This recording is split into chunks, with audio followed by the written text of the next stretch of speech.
Hi, I am Syria. And today the fascinating topic of psychology I am going to explain, its title is, Scarcity and Urgency.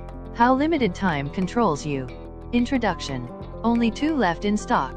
Sale ends in 3 hours. Offer valid today only.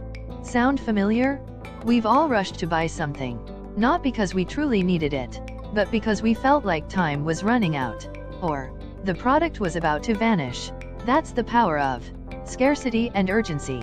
They don't just sell products, they control decisions, override logic, and fuel impulsive behavior.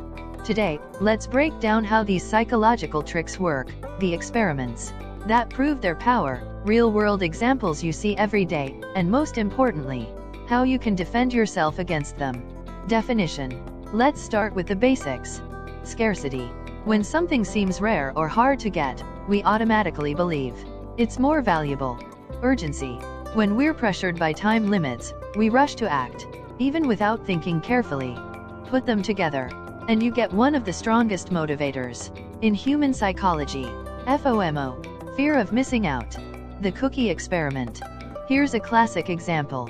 Psychologists once showed participants 2 jars of cookies. Jar A was full. Jar B had only 2 cookies left. Even though the cookies were identical, people rated the cookies in the scarce jar as more desirable. Scarcity made them feel special. Now, imagine if the researcher had added, "You only have 1 minute to choose." That urgency would have supercharged the effect, making people grab the scarce cookies without hesitation. Why it works. So, why do scarcity and urgency work so well? First, survival instincts. For our ancestors, rare resources, like food or shelter, meant survival. Our brains evolved to see scarcity as opportunity. Second, loss aversion. Studies show that people fear losing something about twice as much as they enjoy gaining it. Scarcity taps into that fear. Third, panic response. Urgency creates stress. Under time pressure, we stop analyzing and just act. That's why flash sales and countdown timers push us to click, buy fast.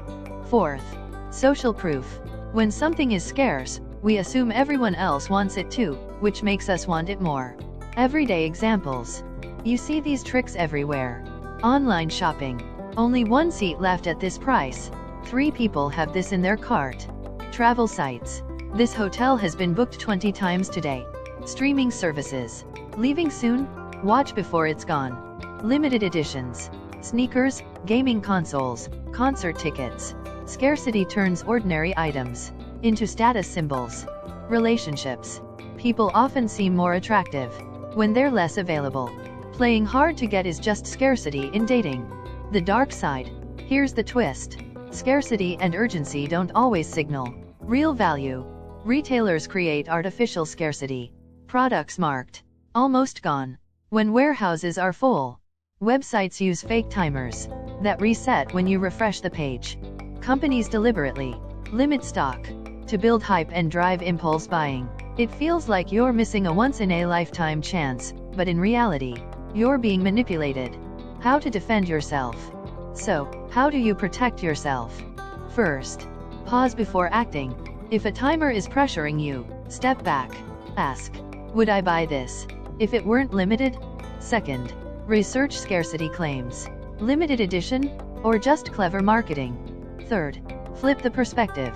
Instead of asking, what will I lose if I don't act? Ask, what will I gain if I wait? Fourth, remember your priorities. Scarcity can make you forget your real needs. Write down what you actually value before shopping. Conclusion. Scarcity and urgency are powerful psychological levers. They've been used by marketers, salespeople, and even in relationships to push us into decisions we might not otherwise make. But here's the truth. Scarcity doesn't always equal value. Urgency doesn't always mean opportunity. So the next time you see, only 2 left, or offer ends soon, don't panic. Take a breath. Remember, it's not always about what you might lose. It's about staying in control of what you choose. Question for you. What's one time you rushed into buying something because it felt like it was running out? Share your story in the comments below. And if you want more psychology breakdowns on persuasion and hidden mental biases, hit like, subscribe, and turn on the bell. because we're just getting started.